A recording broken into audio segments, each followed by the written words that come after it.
He look fine. I surrender. I surrender. All right, ladies, I got a few topics to talk about tonight. We're going to start off with learning to take your thoughts captive. Second will be overcoming lust. And third, cultivating discernment, especially when you're in your singleness season. When you are a hopeless romantic like myself, it's so easy to get caught up in fantasies about love and marriage. I literally spent my teen years, spent my 20s just binge watching so many romance movies. The Notebook was my favorite movie. Like, that was my favorite genre. And it just created and fueled me being a hopeless romantic.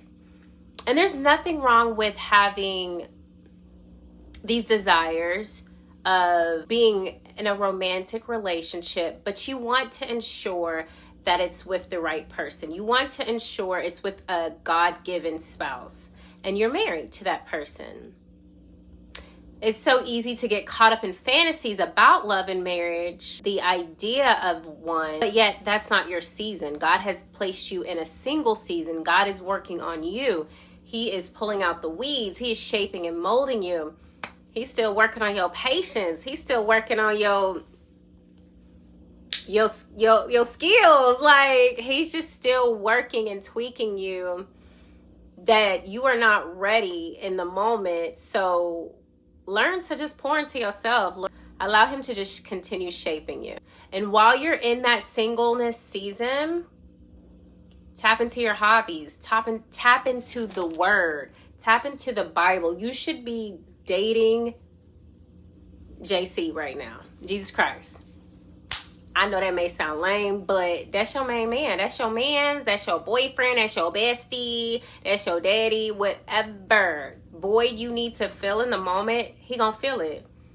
And you should be so locked in with JC that when JC send your husband, you like, oh, that was him?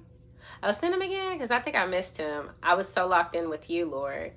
You shouldn't be fantasizing and dreaming about your wedding dress, which I know as women, like, we probably have it already picked out at a very young age, because I know I did. I was a bridal consultant for 2.5 years in college, and honey, I already had my dress picked out. I already knew the whole color scheme.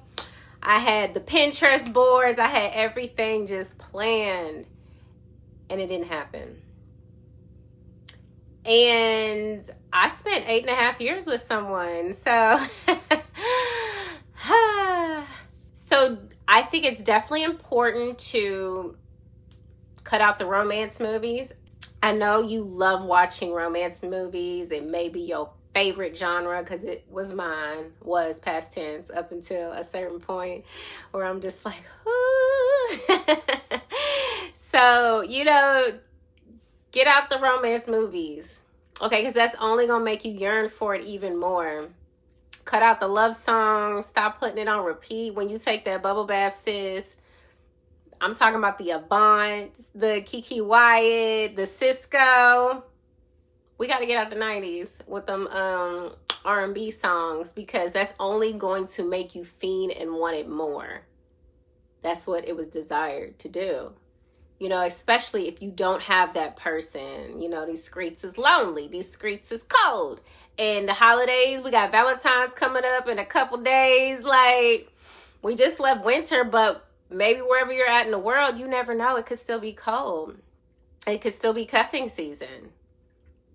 And everybody ain't outside yet. They still want to be laid up and booed up. But you've got to be locked in. You got to be locked in with the Lord. And you got to put away those Zane books. You got to put away those romance novels. I know my favorite author used to be Eric Jerome Dickey. And honey, you couldn't tell me that man couldn't paint a portrait, a vivid image in your mind of this amazing fantasy. And I would just get so entangled and engulfed in it. Can't read him anymore.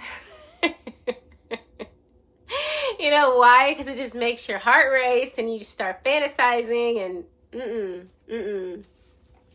going to be learning about Paul. I'm going to be learning about Stephen.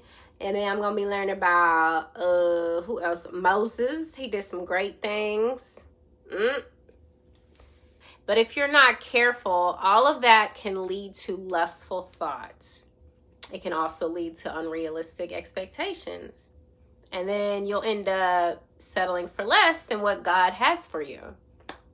Because you were tired of being lonely. You were fiending and you just needed a little tune-up, you know? When you come into agreement with these spirits, because that's what lust is, it's a spirit. When you come into agreement with it, whether that's reading a novel, watching Say Yes to the Dress, binge watching it, whether you're watching Married at First Sight, whether you're watching 50 Shades of Grey, I don't know what else out there, because these are the things I used to be stuck on watching. Whether you come into the agreement with lust, now you're using your vibrator, you know, like using the shower head, like, and now you're just looking for that itch, looking for someone to scratch that itch. That sounds really gross. Looking for someone to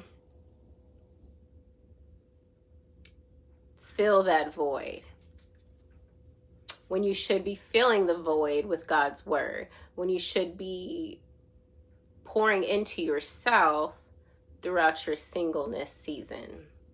You shouldn't be looking and seeking a man or self-pleasuring yourself by tapping into your lustful desires. We see that the Bible states in 2 Corinthians chapter 10, verse 5, and if every proud thing that is raised up against the knowledge of God, and we take every thought captive to obey Christ, you have the authority.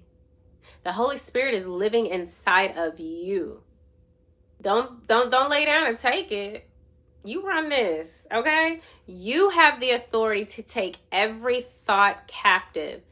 Bow down. You tell it, bow down and be obedient to Christ. Now, what does this mean? How do we do that? That literally means we have to be intentional about what we consume and how we allow it to shape our desires. So if you find yourself constantly fantasizing about relationships, struggling with lust, it's time to set some boundaries, sis. And what do practical boundaries look like? First, you got to guard your heart. Guarding your heart. That means guarding your eye gates, cutting out the love songs, the slow jams, the romance movies, the TV shows about marriage. All these things can fuel your emotions and make you long for something way before it's time. God could have your man sitting ready for you in 2026, but yet you are here in February 2025 fiending for him, planning a wedding that's not readily available until 2026. So just consider cutting back or even eliminating them altogether just for the season, okay? You also have to guard your mind from emotional attachments. Just because you talk to someone every single day and night, you get that good morning text, you get that FaceTime before bed, you get that lunch break call, that don't mean he your husband, sis. That's all game. You have to pray and ask God for discernment, because these men out here playing like fiddles. You know why? Because they are dealing with their own personal traumas, and God is still working on them, and they're healing from past wounds, and they don't want to be lonely, just like you don't want to be lonely. We have to be careful not to build emotional intimacy with a man who hasn't made his intentions clear to you. Okay? You also need to realize, stop entertaining the bare minimum. Just because someone shows you attention doesn't mean they deserve access to your heart.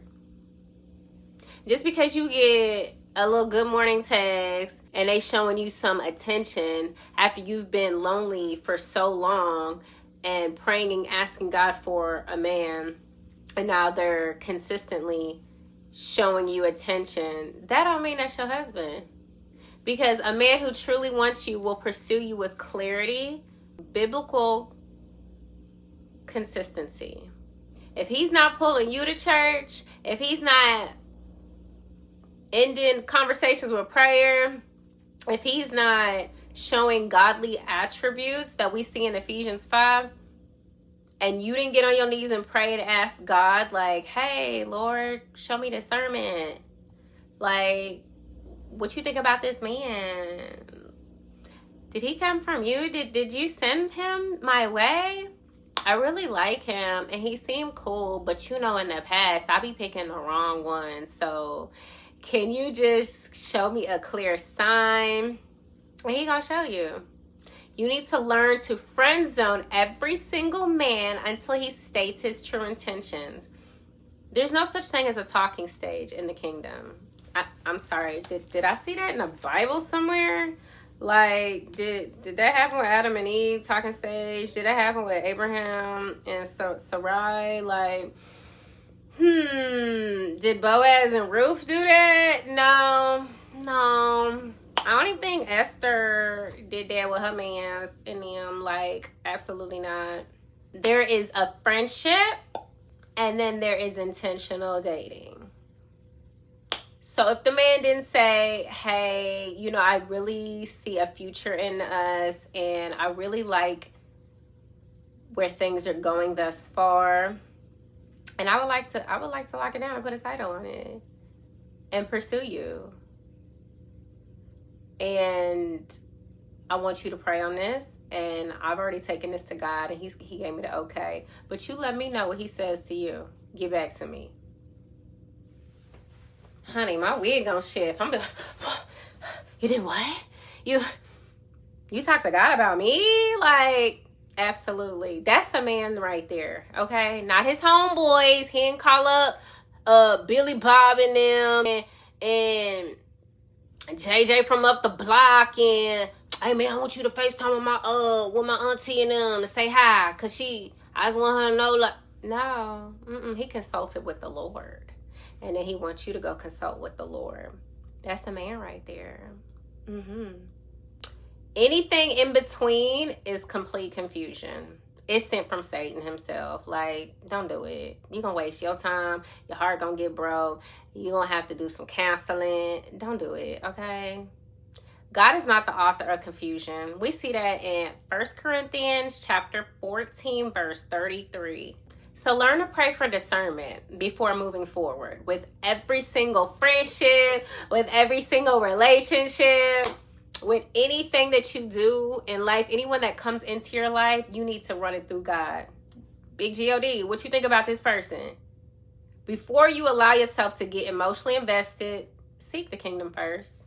Because if it's a kingdom relationship, God gonna tell you instantly. Okay? Because he don't want his baby girl, his princess, his entire heart to go through turmoil and be heartbroken, only for him 4 weeks later to have to see you crying at his feet and putting all the pieces of your heart back together. He don't want that for you. He wants you to be out here flourish and pure. And he gonna send your husband to you. So the prayer that you could pray is Lord, ask me, reveal the hidden motives from this person. Give me the wisdom whether I should entertain this conversation, whether I should go on this date with this person. I like going to Grand Lux. But, I mean, did this person come from you or did this person come from the enemy? Because the food ain't worth it. The food is not worth it. And I will sit right here and eat a pot pie if need be. Sis, you got to realize your worth. You're more than being in someone's rotation, okay? Even if you got your own rotation, cut it out. You are a daughter of the King. And that means you don't have to settle for crumbs, okay? When God has a feast prepared for you. And I can say that because I used to have a whole rotation. a Monday, a Tuesday, a Wednesday, a Thursday, a Friday, a go out to eat person, a dress up and go to the movies person, and it didn't even require sleeping with them, a buy me this person. Like, you don't need that. Because the man God is shaping and molding for you while you're in your single season and that person's in their single season, they're going to have the full package. And then you don't have to just grab bits and pieces and have Monday, Tuesday, Wednesday rotations. You don't need that. So learn to take back control of your thoughts, set your strong boundaries, and wait on the love story that God is writing just for you. This one will be led by his timing and not by your emotions. So I just want to encourage every woman in their single season, stay focused, stay pure, okay? Because once these men get a taste, and once you get a taste and it's bomb, you're going to get sprung. So keep it locked down, okay? Keep it locked up. Put the key in the safe. And stay patient, because God's best is worth the wait.